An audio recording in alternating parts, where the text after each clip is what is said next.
Bueno, la vida de Rousseau se desarrolla a lo largo del siglo XVIII en este contexto que ya estuvimos viendo de la Revolución Burguesa, más exactamente la francesa, en un periodo de ilustración. Recuerden brevemente la cuestión que tenía que ver con los restos feudales que existían en ese siglo en Europa y este intento revolucionario e ilustrado de que en la razón se centre el poder del hombre para liberarse de las redes del poder divino que antes lo retenía y lo reducía.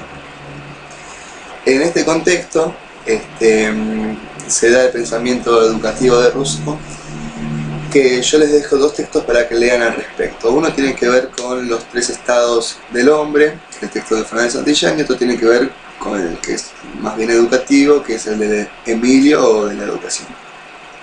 Él critica principalmente lo que es la educación artificial propia de la pedagogía tradicional de la que estuve haciendo referencia anteriormente. Critica también a la educación que propone Locke, que es esta formación intelectual, moral de el gentil hombre, el hombre gentil, que sería el hombre propietario que puede ejercer en la sociedad desde un punto de vista político y económico.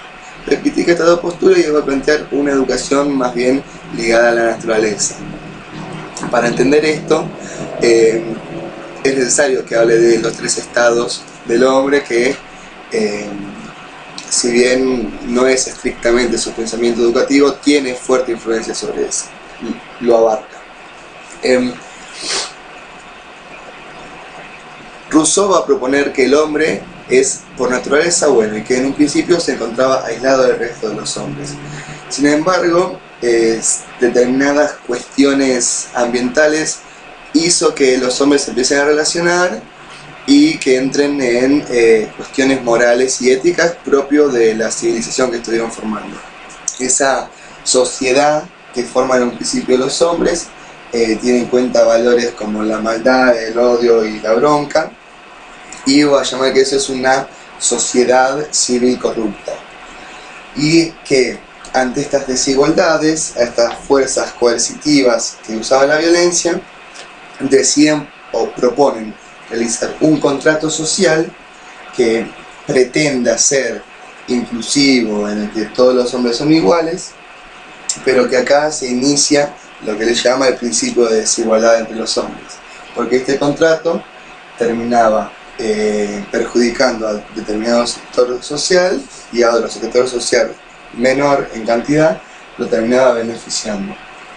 Entonces, el sistema educativo que él critica está justamente ambientado en esta sociedad civil corrupta. Y lo que va a proponer finalmente el tercer estado del hombre sería una república, en el que se pueda liberar al hombre, tanto al rico como al pobre, o al del sector beneficiado como al desfavorecido, y en el que se pueda realizar una república democrática realmente. Y que acá la educación es un factor clave, que debe formar a este hombre nuevo, al hombre de la república, al hombre liberado y positivo en términos sociales.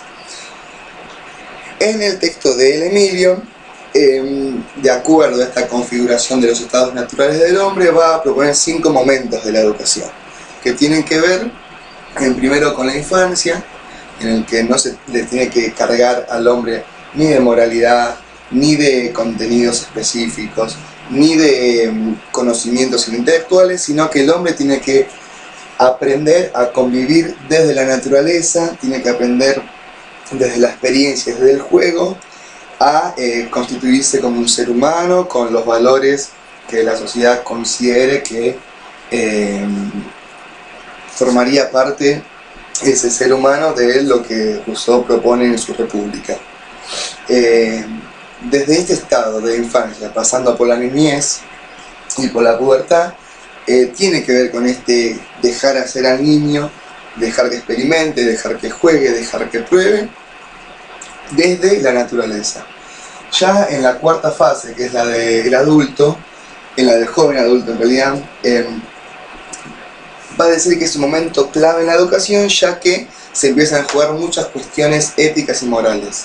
Y además entra en juego también la razón, el intelecto. Entonces lo que propone es, si bien darle contenidos más específicos a los niños, que no dejen de aprender desde la naturaleza, ni de la experimentación, ni desde el propio quehacer.